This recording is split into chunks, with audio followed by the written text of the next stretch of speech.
Hi friends, welcome to my YouTube channel and Instagram page. ఇప్పుడే చూశారు కదా. So ఈరోజు చెప్పబోయేది ఏంటంటే, మనకి గతంలో ఏఆర్ రెహమాన్ మరి ప్రభుదేవ సాంగ్స్ అయితే చాలా సూపర్గా చూస్తాం. సో ఇప్పుడు చిక్రీ చిక్రీ సాంగ్ వచ్చి ట్రెండ్ సెట్టింగ్ అయ్యిండొచ్చు. సో బట్ ఒక 20 ఏళ్ళ కింద, 20 లేదా 25 ఏళ్ళ కింద సో ముకాబలా సాంగ్ అనేది భలే ట్రెండ్ సెట్ అయిందనమాట. సో అప్పట్లో ఈ రకంగా సోషల్ మీడియాలు ఉండేవి కాదు. యూట్యూబ్ గానీ, ఇన్‌స్టాగ్రామ్ గానీ ఇవేమి ఉండేవి కాదు.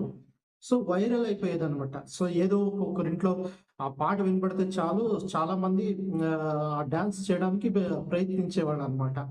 ఆ ముకాబలా డాన్స్ అనేది అప్పట్లో ట్రెండ్ సెట్టింగ్ అయిపోయిందని చెప్పొచ్చు. సో అలాగే ఇప్పుడు వీళ్ళిద్దరి కాంబినేషన్‌లో ఒక సినిమా వస్తదనమాట. 'మూన్ వాక్' అనే సాంగ్ ఇప్పుడు రిలీజ్ చేస్తున్నారు వీళ్ళు. సో ఇది ట్రెండ్ సెట్ అవుతుందని నేను అనుకుంటున్నాను. ఎందుకంటే వీళ్ళ కాంబినేషన్‌లో వచ్చిన 'జెంటిల్‌మ్యాన్' సినిమా కావచ్చు. ఫస్ట్‌లో 'జెంటిల్‌మ్యాన్' యాక్చువల్‌గా ప్రభుదేవ దీంట్లో జస్ట్ ఒక డాన్స్‌కి మాత్రం వచ్చినాడు ఒక సాంగ్‌కి. అది ఏది 'చిక్కుబుక్కు రొయ్యలే' ఆ సాంగ్ సూపర్ డూపర్ హిట్ అయింది. సో ఆ తర్వాత 'ప్రేమికుడు' సినిమా వచ్చింది. 'ప్రేమికుడులో' మొత్తానికి అప్పుడు ట్రెండ్ సెట్టింగ్ సాంగ్స్. సో అది ఎస్పెషల్లీ 'ముకాబలా' సాంగ్ అయితే అప్పట్లో ట్రెండ్ సెట్టింగ్ అని చెప్పొచ్చు. సో ఆ తర్వాత ఎస్‌పీబీ గారితో ఉండే ఒక సాంగ్ గాని, లేక మరి 'ఊర్వశి ఊర్వశి' సాంగ్ గాని, అసలు ఏఆర్ రెహమాన్ మ్యూజిక్‌కి ప్రభుదేవ డాన్స్ అప్పట్లో అదరగొట్టాడు. సో అప్పట్లో ప్రతి ఒక్కరు చూస్తే ఈ సాంగ్స్‌కి విపరీతమైన క్రేజ్ ఉండేదనమాట.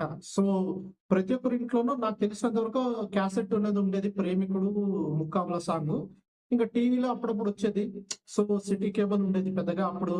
ఇంకా నాకు తెలిసినంత వరకు జెమినీ, ఈటీవీ అప్పట్లోనే స్టార్ట్ అయింది.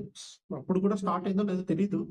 సో మొత్తానికైతే అప్పట్లో ఫుల్ సూపర్ డూపర్ హిట్ అని చెప్పొచ్చు. ఇంకా ఆ తర్వాత వీళ్ళిద్దరి కాంబినేషన్‌లో వచ్చిన 'నో ప్రాబ్లమ్' సాంగ్ ఏది 'లవ్ బర్డ్స్' నుంచి అది కూడా సూపర్ డూపర్ హిట్. మళ్ళీ 'రోమియోలో' ఉండే సాంగ్ మొత్తానికి వీళ్ళిద్దరు కాంబినేషన్‌లో అయితే అదరగొట్టారని చెప్పొచ్చు. సో ఇప్పుడు అదే రకంగా సిమిలర్‌గా ఈ సాంగ్ వస్తా ఉంది 'మూన్ వాక్' అనేది. ఇంకా ఇది ర్యాప్ అనేది 'అరివు' అని ఆయన ర్యాప్ సాంగ్ పాడారని ఉంది. సో మొత్తానికైతే నాకు తెలిసినంత వరకు సూపర్ డూపర్ హిట్ అయితుందని అనుకుంటున్నాను. అనుకునేది అవుతుంది. ప్లస్ దాంతో తోడు ఈ సాంగ్ తమిళ్